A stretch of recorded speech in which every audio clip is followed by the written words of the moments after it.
Assalamualaikum warahmatullahi wabarakatuh.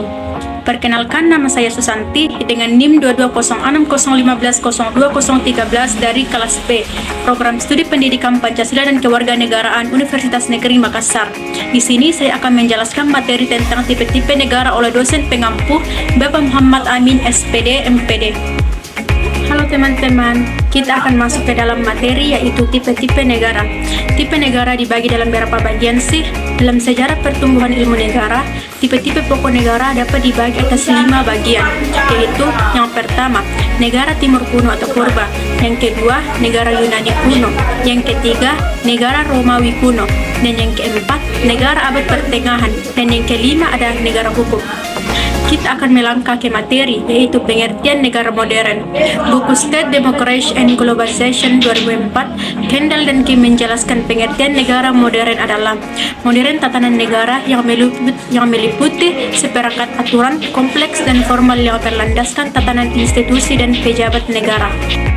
Ciri-ciri negara modern ada 3, yaitu yang pertama, berlakunya asas negara demokrasi kedaulatan, ada di tangan rakyat dan demokrasi menggunakan sistem dan lembaga perwakilan. Yang kedua, susunan negaranya adalah kesatuan. Di dalam satu negara hanya ada satu pemerintah, yaitu pemerintah pusat yang mempunyai wewenang tertinggi. Dan yang ketiga, dinut ia paham negara hukum. Apakah negara Indonesia termasuk dalam kategori hukum klasik atau negara hukum modern? Indonesia termasuk dalam kategori hukum modern. Negara hukum saat ini dinilai sebagai negara ideal pada zaman ini.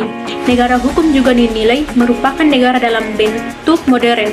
Negara hukum atau rule of law sejak kelahirannya dimaksudkan sebagai usaha untuk membatasi kekuasaan penguasa negara agar tidak menyalahgunakan kekuasaan untuk menindasi rakyatnya.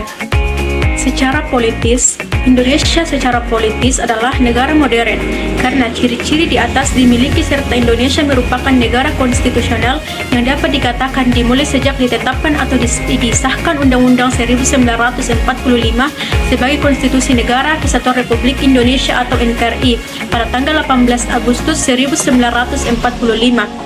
Atau dengan kata lain, secara perspektif, di samping itu dalam mengklaim Indonesia sebagai negara modern juga dapat dilihat dari perspektif penduduk di dalam kaitan dengan beberapa aspek yang menjadi tanda atau karakteristik manusia modern, yakni yang pertama, menilai terbuka terhadap pengalaman baru, yang kedua, selalu siap menghadapi perubahan sosial.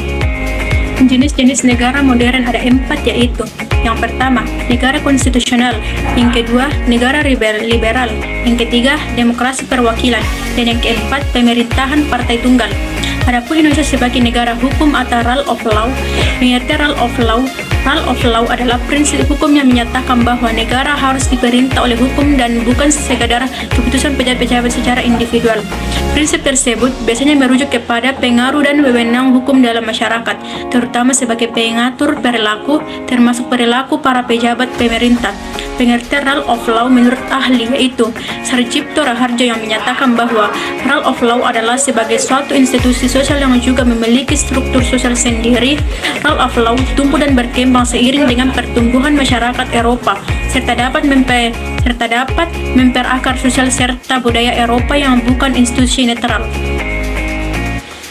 Bagaimana rule of law di Indonesia?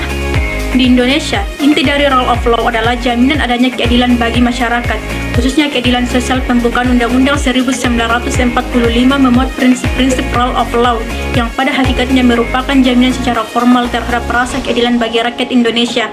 Dengan kata lain, Undang-Undang 1945 memberi jaminan adanya rule of law dan rule of justice. Prinsip rule of law dalam pembukaan Undang-Undang 1945 bersifat tetap dan instruktif bagi penyelenggara negara. Adapun kata titipan dari W.S. Renera, sumber keamanan seharusnya hukum dan akal sehat. Keamanan yang berdasarkan senjata dan kekuasaan adalah penindasan. Sekian dari saya, terima kasih dan wassalamualaikum warahmatullahi wabarakatuh.